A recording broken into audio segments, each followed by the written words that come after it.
ఒక రాజ్యంలో రాజు నెలకు ఓ రోజు ఒక్కొక్క పల్లెటూరికి వెళ్ళి ఒక్కొక్క ఇంట్లో బస చేసే ఆచారం ఉండేది.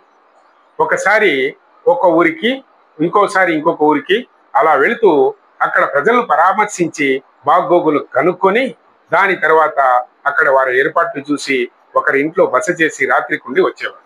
అలాగే ఒక ఊరిలో ఒక రోజు పయనం ఉండేది.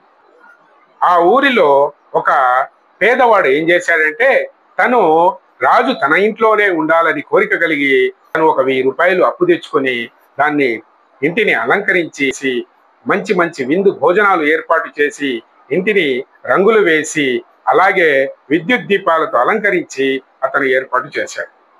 రాజు ఆ ఊరు మొత్తం తిరిగి చూసి నేను ఈ ఇంట్లో రాత్రికి బస చేస్తాను అని చెప్పాడు. అతను చాలా ఆనందించాడు. ఎందుకు? రాజు బస చేసి ఉదయం వెళ్ళేటప్పుడు అతనికి ఎంతో కొంత ధనాన్ని వరహాల మూటనో లేకపోతే మణులను మాణిక్యాలను బంగారాన్నో ఏదో ఇచ్చి వెళ్ళేవాడు. అలాంటప్పుడు అతను ఏం చేశాడంటే చాలా ఆనందించి అతనికి ఏర్పాట్లన్నీ చేస్తున్నాడు కాబట్టి హ్యాపీగా ఆనందంగా అతన్ని చూసుకున్నాడు. ఆ తరుణంలో ఉదయం వెళ్ళేటప్పుడు రాజుగారు పిడికిలి బిగించిన ఒక పిడికిలితో తన పిడికిల్లో ఏదో ఒకటి ఉంచాడు. ఉంచేసి తను ప్రయాణమై వెళ్ళిపోయాడు. అతను తిరిగి ఆ పిడికిలి విప్పి చూసుకుంటే ఒక్క రూపాయి బిళ్ళ మాత్రం అతనికి ఏమీ దిక్కుతోచలే. రాజు తనకు ఎంతో వజ్ర వైఢూర్యాలను ఇస్తాడని ఆశపడిన ఆ వ్యక్తి ఒక్క రూపాయి బిళ్ళను చూసుకొని బాధపడిపోయాడు. ఏం చేయాలో అర్థం కాలేదు. వెంటనే అతనికి ఒక ఆలోచన వచ్చింది. అతను ఏం చేశాడంటే, నా పిడికిల్లో రాజుగారు ఏదో ఉంచారు, ఆ పిడికిలి ఎవరికి కావాలో దానికి ఊరి మొత్తం అందరి సమక్షంలో వేలం వేసి అది నేను వారికి ఇచ్చేస్తాను అని చెప్పి ప్రకటించాడు.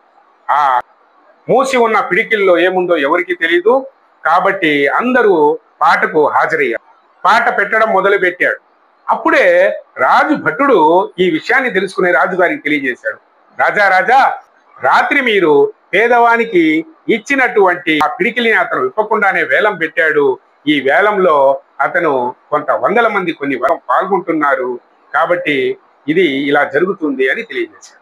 వెంటనే రాజుకి గాబరా కలిగింది. ఒరే, ఆ పిడికిల్లో నేను ఒక రూపాయి నాణ్యం మాత్రమే పెట్టేసిపోయానని తెలిస్తే నా పరువు ఏం గాను అని చెప్పి రాజు ఏం చేశాడంటే, అది వేలంలో మీరు పాల్గొనండి, అది ఎంతకు పోతుందో దానికంటే ఎక్కువగా అది మనకే చెందినట్టు పాట పెట్టి దాన్ని పొంది తీసుకురండి అని చెప్పి వాళ్ళ మంత్రిని పంపిస్తారు. మంత్రి వేలంపాట్లో కూర్చుంటారు. అందరూ ఆ వేలంపాట 10,000 నుంచి మొదలవుతుంది. 10,000, 20,000, 30,000, 1,00,000, 5,00,000, 10 లక్షల వరకు దాన్ని పాడుతారు. అది చివరకు రాజుగారే తన మంత్రి పాడుకుంటాడు. 10 లక్షల రూపాయలు చెల్లించి ఆ యొక్క పిడికిలి ఓపెన్ చేయక ముందు, అంటే పిడికిలి తెరవక ముందునే వాళ్ళు దాన్ని స్వాధీనం చేసుకుని వెళుతారు. కాబట్టి మన ఆలోచన మనము ఎలా ఉండాలంటే తర్కంతో ఉండాలి. మనము గెలవాలంటే కొంత తర్కాన్ని ఉపయోగించాలి. కాబట్టే మనల్ని చూసి అందరూ మురిసిపోవాలి, వాళ్ళు కూడా మనలా బతకాలని కోరుకోవాలి.